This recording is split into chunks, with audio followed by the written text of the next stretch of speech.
Protein అంటే chicken egg మాత్రమే అనుకుంటున్నారా? కాదు ఫ్రెండ్స్, మన బడ్జెట్ లో కూడా హై ప్రోటీన్ మీల్ తయారు చేసుకోవచ్చు. ఈ మీల్ లో సుమారు 25 గ్రామ్స్ వరకు ప్రోటీన్, అలాగే దాదాపు 380 to 450 వరకు క్యాలరీస్ ఉంటుంది.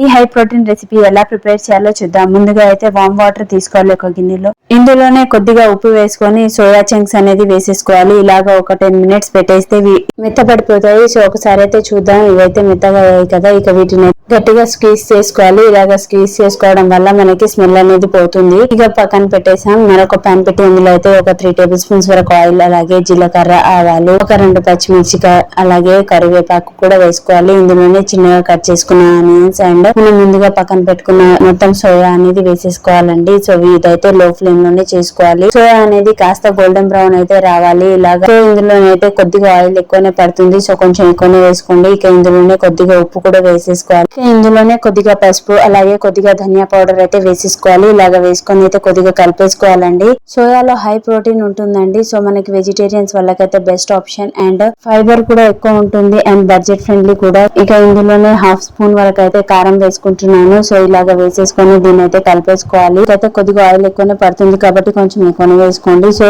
ఇదైతే అయిపోవచ్చింది అండ్ కాస్త గోల్డెన్ బ్రౌన్ వచ్చింది అన్నప్పుడే కారం వేసుకోవాలి, లేదంటే మాడిపోతుందండి. సో ఇలాగైతే ఫ్రై చేసుకున్న తర్వాత ఇక ఫైనల్ గా అయితే శొంఠి మిరియాల పొడి, అలాగే చిటికెడంత గరం మసాలా అయితే వేసేసుకొని అయితే కలిపేసుకోవాలండి. సో ఇలాగా కలుపుకొని ఇంకా ఫినిషింగ్ వచ్చింది కాబట్టి నేను ఇంకా ఫైనల్ గా కొత్తిమీర అయితే వేసేసుకుంటున్నాను. సో మనకి సోయా అనేది మజిల్స్ బిల్డ్ చేయడానికి కూడా చాలా హెల్ప్ అవుతుంది అండ్ వెయిట్ లాస్ కూడా చాలా హెల్ప్ అవుతుంది. ఇదైతే అయిపోయింది కాబట్టి ఇక పెట్టేద్దాం. నేను సలాడ్ కోసం అని అయితే ప్లెయిన్ క్యారెట్ అయితే కట్ చేసుకుంటున్నానండి. సలాడ్ కి ఇది చూస్తున్నారు కదా, పెద్ద పెద్ద పీసెస్ అయితే కట్ చేసుకొని అయితే పక్కన పెట్టేసుకుంటున్నాను. సో మనకి క్యారెట్ అనేది చాలా ఎనర్జీ ఇస్తుంది, స్కిన్ గ్లోయింగ్ కూడా చాలా హెల్ప్ అవుతుంది అండ్ ఐస్ కి కూడా చాలా మంచిదండి. సో నేను క్యారెట్ అయితే ప్లెయిన్ గానే యూజ్ చేస్తున్నాను సలాడ్ లాగా. ఇక దీనికైతే కాంబినేషన్ వైట్ రైస్ తీసుకున్నాను. సో ఈ మీల్ లో సుమారుగా 25 గ్రామ్స్ వరకు ప్రోటీన్, క్యాలరీస్ దాదాపు 350 నుంచి 450 వరకు ఉంటుంది. ఇది బాడీ స్ట్రెంథనింగ్ కి, మజిల్స్ కి మంచి సపోర్ట్ ఇస్తుంది, అలాగే వెయిట్ లాస్ కి కూడా చాలా హెల్ప్ అవుతుంది. ప్రోటీన్ కోసం ఖరీదైన ఫుడ్ అవసరం లేదు. సో మన ఇంట్లోనే బడ్జెట్ ఫ్రెండ్లీగా అయితే సోయా చంక్స్ లో అయితే చాలా ప్రోటీన్ ఉంటుంది. మీకు నచ్చిందా? ఒకసారి ట్రై చేయండి.